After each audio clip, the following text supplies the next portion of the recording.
بسم اللہ الرحمن الرحیم۔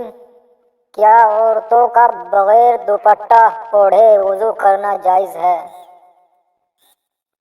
جواب: ہاتھ، منہ اور پاؤں کے علاوہ عورت کا تمام بدن، جس میں سر کے بال بھی شامل ہے، کا چھپانا فرض ہے۔ وضو کرتے ہوئے اگر عورت کو دیگر لوگ دیکھ رہے ہو تو اس صورت میں سر پر دوپٹہ اوڑھ کر ہی وضو کرنا ضروری ہے۔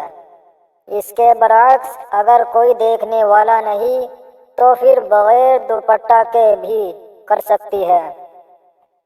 یہ ایسے ہی ہوگا جیسے غسل کرتے ہوئے بالعموم انسان برہنہ ہوتا ہے، مگر اس کا وضو ہو جاتا ہے اور اس سے نماز ادا کرنا صحیح ہے۔